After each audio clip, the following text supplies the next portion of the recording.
Prior to joining the Army, I'd taken on a variety of jobs, somewhere in outdoors, somewhere in IT, but I'd spent some time in the reserves earlier, so I had some military experience. I worked in IT with Foster's Brewing Group and Carlton United Breweries. I was what was the word? I looked after their computers basically, right. And then I ran kids camps for a while, for a few years, and then I worked at and the outdoor.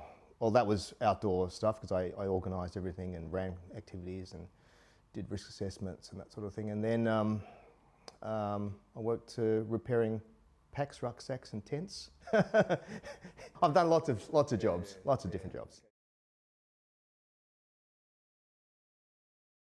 I was at a place called Melbourne University Regiment. Okay. They were they produced a lot of officers for World War I, World War II. They just cranked them out, basically. But when I was in there, which was in the 80s, it was with SLRs and Greens, Vietnam era stuff. Our trainers were Vietnam vets. Right. It was good training. It was a good unit. I saw a friend I knew from ages ago. He was in a tram in uniform. I was studying at the time to be a teacher, which is another story. I said, oh, you know, I caught up with him and said, what are you going? What are you doing? And he told me what he was up to. I thought, oh, that sounds interesting. So I joined up. I was in Scouts with this fellow. So I signed up and I was with them for probably about 3 or 4 years. It was really good. In '99, that's when I made approaches and I tried to line up my work to match. I was only going to join as a reservist, but at that stage, the training for reservists and full-timers works exactly the same, which I really support and I think was a great idea. Yeah. So I went in '99 and that was as a result of a reaction, I suppose, to what was happening in East Timor, which I thought, well, it's actually quite widely accepted that the Defence Force is really undermanned, under-resourced, and it was an important job to do in East Timor, so that's when I signed up. I don't know what the enlistment rules are now, but back then, before joining, I looked up the website. I'm going, oh, what will I do? What will I do? I could sign up into my corps at that stage. I think at various stages you just have to sign up as a general enlistment and then be sent off to whatever specialisation. But at that stage I signed up to join Signals Corps. Yeah. And my role there at the time, and it has changed, I don't know what it is now, but it was OpSpec Comms, which operated specialist communications. And so I marched out of that as a signaller.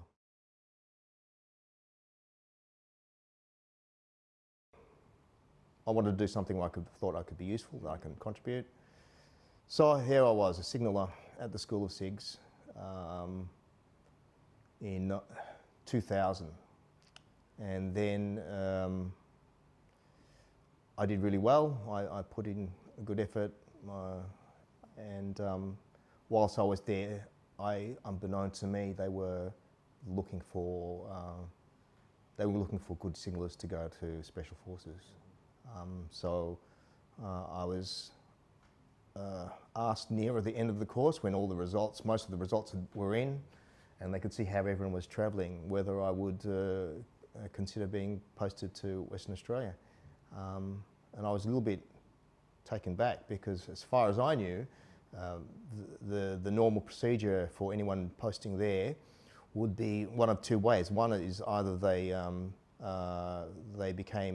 did the Carter course and they did their selection, got their beret and were posted there, or they were in an existing unit, had done really well and picked for whatever reason to go there. And it was unusual to be going straight from the School of Signals straight over there. And I said, look, I'll do my best, and I accepted, and I was very privileged to go over there.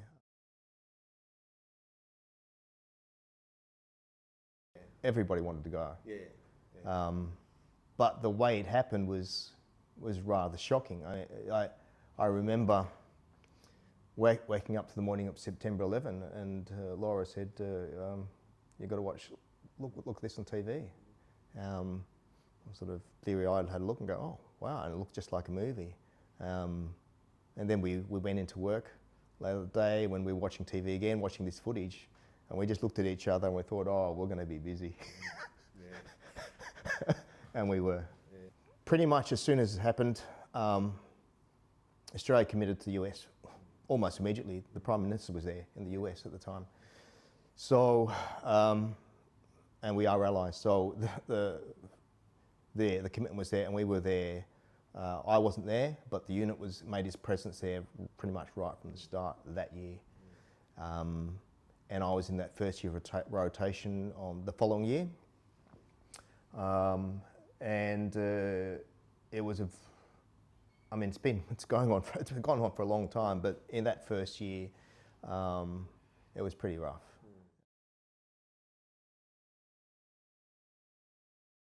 Before I was deployed, I got prepared. So I brought all these bartering items because I knew there would be bartering over there. And one of the things I brought over was a slouch hat, brand new. I just went to the store, brand new, all fitted out.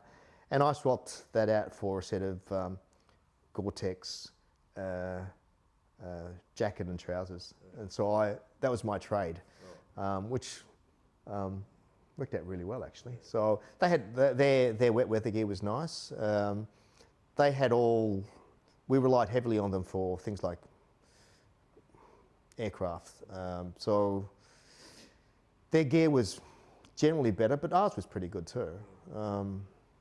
Yeah, but little things like, I wanted to get an entrenching tool that could fold up, because I know that in a previous, one of my colleagues, well, I've mentioned his name before, Jock Wallace, when he was caught out and in the QRF response, and they landed, and they found themselves basically in an ambush, and they were people using their hands and their bayonets to dig into to get what they were in a bad fight. And I thought to myself, oh, I'm not going to get stuck in that thing. So I carried around an entrenching tool. Okay. So if I did have to, I'd have to use something better than a knife on my hands to get underground. We got briefs. We got lots of different types of training. I just remember. Lots of it was specific to that theatre, lots of it was just in case, we had, I remember fumbling around with my gas mask and the canisters, even preparing for that sort of threat of NBC warfare. We had training on mines. I remember all the instructor with all these different types of mines, Russian, Italian, all sorts of mines, just nasty little buggers. That was a big thing that was impressed upon us, because the place is just littered with them. Yeah, just everywhere. They had the Russians shelled millions and millions of mines, and then the Taliban they dig them up and reuse them all for their own purposes. They had a lot of stuff cached up. The Russian invasion. When the Russians win, they brought a lot of ordnance, and the Taliban they captured a lot of that stuff and just reused it. They had caves, just stockpiled tons and tons of things. Okay. Yeah, so they had a lot of equipment. They were pretty worried. I know one of the big fears at that time was, did they have any anti-aircraft missiles? That was the big question, because I don't know the exact ins and outs, but I do know that when the Russians were there, the Americans were backing the Mujahideen. And one of the things they did give them was, from my understanding, is they had some surface-to-air missiles, just portable ones, but I don't know exactly where they were all fully accounted for, but we were worried about that.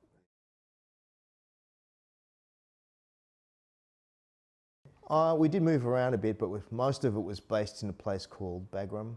Bagram is a former Russian military air base. So yeah, we was there. We were on the. We occupied. It was a fairly large place at that time that we were there. It was very, very basic, incredibly basic, and we occupied a perimeter position on that. We had. We had this building that didn't have any power. We did run a generator. So that base was, even though it could potentially come under threat, most of the action really happened outside rather than on the base itself, although people did try and shoot at the place and sneak in and all sorts of things. But amenities, so I slept on a stretcher, like a camp stretcher, for pretty much all that time. We got inventive, so we got the boxes that we had, we used the American meals, MREs, meals ready to eat. They came in these really sturdy cardboard boxes. So we'd collect those and we'd make ourselves little furniture, like little shelves, and you just make yourself a home really, but it's, we only carried what we needed to do. We had a very light logistic footprint, and we didn't need an awful lot of resources. We were very, yeah. Our showers initially was, we used like those camp showers, canvas buckets, yep. And we'd tip that down and hoist up a tree, and that was the showers. Yep. And then that did change, because the Americans, they put up these showers which were not too far away, so after a while we'd, this is months in, we'd walk to their showers and just use there. So it did change, but we ate MREs for, I can't remember exactly. I mean, this is almost, this is 20 years ago. So, but we ate MREs for a long time because we didn't have any cooks. Yeah. We didn't have any fresh rations for ages. Yeah. And then eventually that changed, and they got people in, and it was just to eat lettuce and tomatoes. It was fantastic. Yeah. So these things, logistics and amenities, they did change. Over time, we had like portaloos for toilets. I remember one day we shared a lot of logistics with the Americans. They're the kings. They're the absolute masters at this. And they had a water truck come in one day to refill our water. And our water is held in these like gigantic bladders. I don't know how you would, they're just huge. They'll take up a room. They're just, I don't know how many thousand litres. So this truck would come in, and they said, oh, we've come here to refill your water. So it was basically an American crew with some Afghani workers. And so they filled up our water. And they go, okay, well, that's your stuff for your ablutions now. Where's your stuff for the whole of your base? And go, no, that was it. So we ran so minimally. They just couldn't believe that we didn't take up much resources. So yeah, it was basic. It was vast and mountainous, and where we were based, it's on a plain, a flat plain. I mean, there are some minor hills, and in the distance it's just mountains. You can look it up on the internet. Look up and it was just, you could just see for miles and miles. Everything was long range. So that meant that when people went out on patrol, a lot of times they didn't even camp up. This is like the extreme from jungle warfare to desert warfare, where jungle, it's engagements in meters, and here it's in kilometres. So there's no point in camping up your face when they can see your silhouette and 2 kilometres away. Lots of rocks. And what really dictated the geographically was the mountains. So that's what everything was rolled in, where the valleys were, where the high peaks were. So geography, where the rivers were, which often had the populations centres. It was very stark. I've heard the term of other people use biblical, and that will probably be right.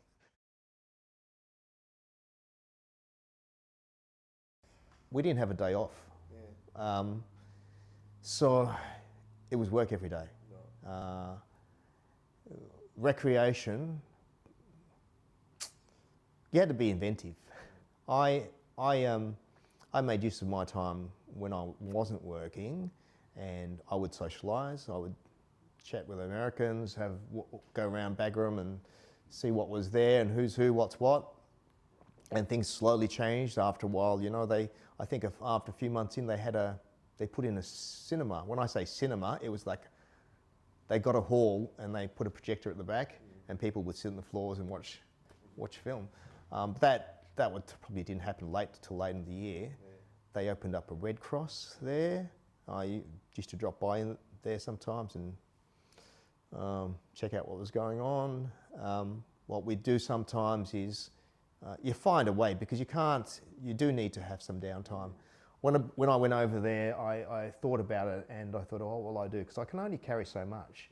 So I bought myself a stainless steel teapot and a whole range of different tea. So when I had some quiet time, I would have a cup of tea, and I would have this choice. And it didn't take very much space, but it was my little, I suppose, luxury time, and just to be able to have a cup of tea. And but really, it was to visit other people and see what was going on. So I often would visit the Yanks next door and the engineers and see what they were doing.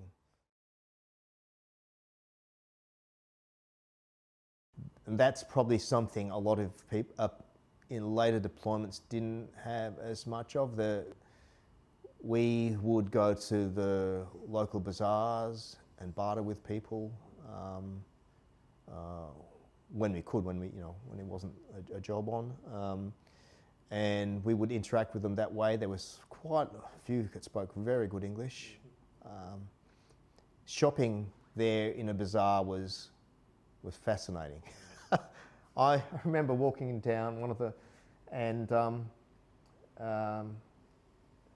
they don't have any power, so you'd be walking down the street and then someone would come up, Mister, did you come to my shop? Come, Mister. And I said, well, okay, all right. And so they'd come in and they'd flick on their generator, and then they'd turn on all their lights, and they'd try to sell you and you could buy anything there. They had a lot of AK-47s and I don't know, pistols, all sorts of things. They had a lot of Russian paraphernalia. They had these. They'd go from things like that to things like queen-size fur blankets. I talk about, I don't know what it was, mink, but it was just luxury stuff. You know, you could buy. I thought, oh right, wow. Yeah, so they had some interesting things in their shops. Inside Bagram, it's pretty controlled. Outside of Bagram, it's not so much, although they will, because of the proximity, and they don't want to have any fights. They do behave in general, but I didn't trust them. Yeah. No way, absolutely no way. They do so many borderline things. Like they had someone there who was shot, and he was firing there are firearms everywhere. Yeah. He was shooting near a post, a sentry post, and of course you're going to get shot. And he wasn't killed; he was injured. And he goes, "Oh, we're shooting at a bird." Right. I was shooting at a bird. Yeah. Right. Okay, you're near a defence. Yeah. I think there's a darn sentry box there. You're shooting at a bird. And there was somebody there who they had a boy where we were passing. We were driving through in trucks, and he had a knife, and he jumped up and tried to cut someone's throat. I mean, he missed by a mile. Yeah. The trooper just let it go, and the kid just laughed and just made like it was like a joke. Wow. See, there's the threats always there. And there's people you meet on the street. I mean, they might be shaking your hand one day, and the next day they'll be setting up IEDs to blow you up and shoot you. Everybody had weapons, yeah. And it was really hard to distinguish between someone who was armed against you, or that was part of their tribal norm. And because there was a lot of intertribal rivalry and fighting. So, and we're coming into that situation. I'm talking in general as Australians or even Americans coming into that situation. It's a different politics, different sense of normal. So, yeah, we couldn't tell. We could not tell. I was signaller, so communications is my bag. They have a saying in signals, you fight for comms. And that's probably even more so today compared to 100, 200, 300, 1,000 years. Signals have always been important. It's part of communication and control of your fighting elements. So we had a number of different roles. We got rotated to do different things, and so there were some people who would be going out, some people who would be staying more and doing ComCen, which is communication centre duties. There's always something happening 24/7, and then there'd be other duties, like you might go have sentry duties, or either in the front or on the roof. We had a 50 cal machine gun set up there, because as I said, we were a part of a perimeter, so you have to joint lock, working along with the other parts of the base. So if it did come under attack, you'd be just one strong point of many that they need to overcome. So there was always duties that were not signals related, but just soldier duties. And so a lot of it was ComCen stuff. Sometimes it would be fly around the country, sometimes we'd drive. I also was rotated through what they call a QRF, which is a quick reaction force, which my predecessors in the previous rotations had some very interesting experiences. People like Jock Wallace, who ended up writing a book about his thing. I never had anything as dramatic as him. He probably had the most dramatic one.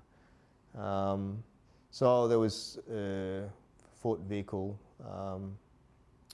The bulk of my stuff, although I did do various things, was on radio picket, because there's always somebody on air 24/7, and that is just an absolute must. So a lot of that was doing that. By the time they got to my rotation, they had some not good situations in previous, so they were more reluctant to embed us in patrols. This was particularly true after a colleague of mine who was not beret qualified. I wasn't beret qualified. I was called, they called us black hats, although they were deep navy blue, but we were just called black hats, and black hats have often gone out and done patrols and done things with the other members of SASR, but they were much more reluctant to do that by the time my rotation, because of, Jeff Gregg, he ended up being in a bad situation where they got caught up in a firefight where there was, from my understanding, is they had these positions set up for intertribal warfare rather than actually defending or fighting against coalition forces. And they didn't know that at the time. And they stumbled into that, and they got into some really bad fights. And I believe some civilians were killed in there, and they didn't want anything like that happen again.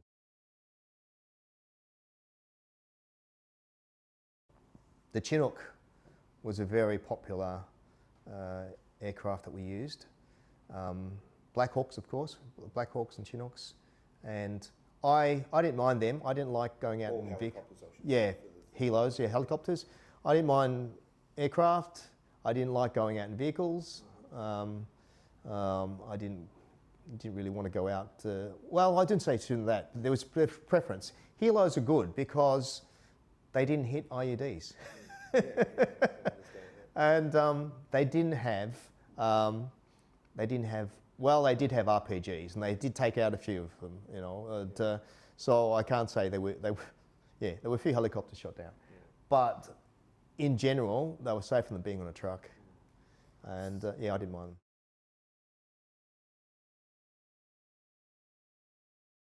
I felt a little bit like Frodo.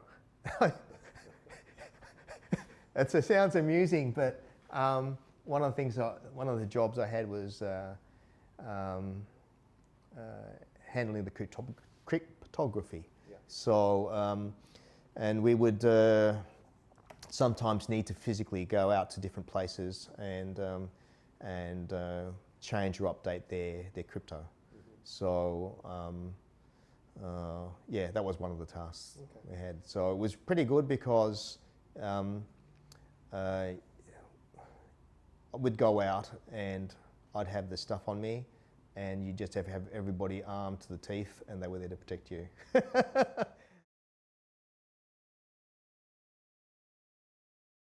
The Americans were very generous, and you know, they were our friends and allies. They still are. They are friends and allies. So we stand by them. But they have different grades of troops there.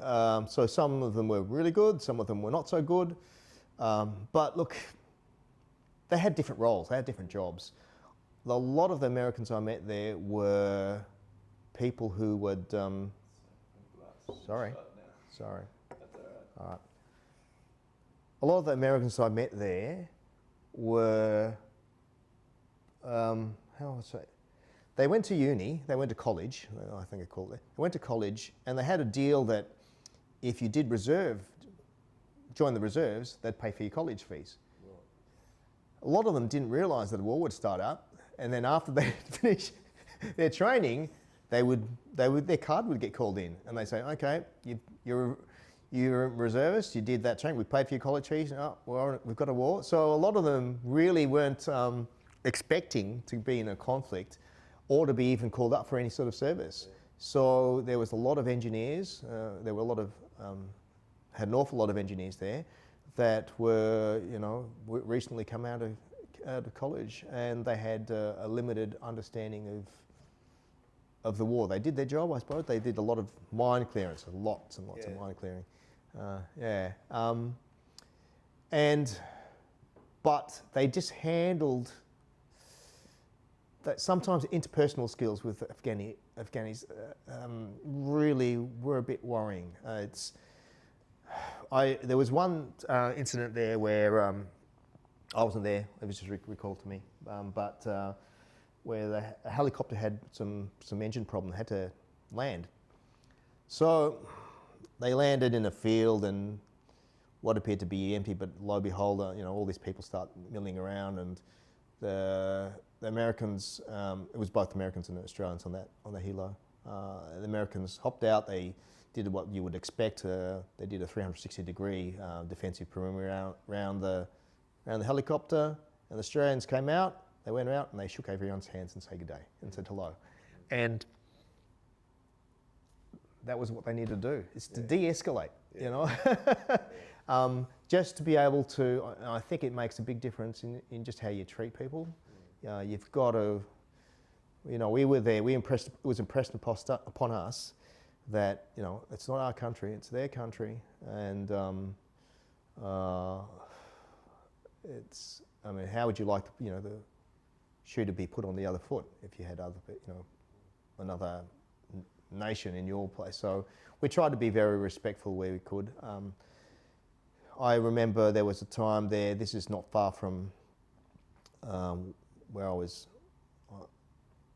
in Bagram, and they had a roadwork party supervised by American engineers, and the work party was all these locals, and they had picks and shovels, and you know, thank God I didn't have that job. I wouldn't be like having a pick and going pick, pick, pick, boom.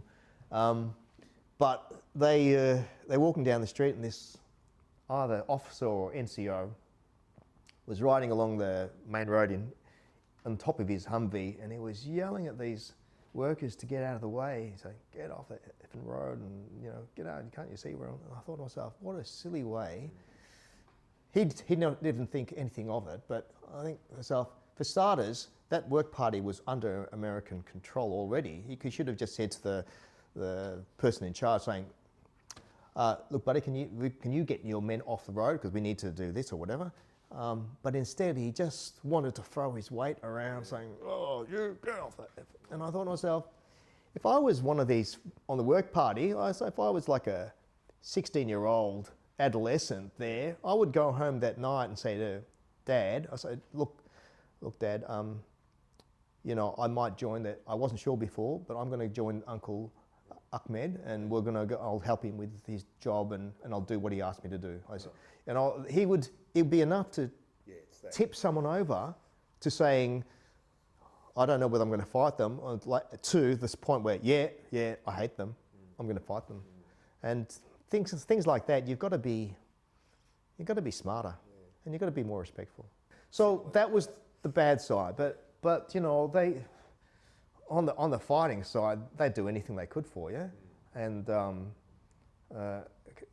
yeah, and they were brave.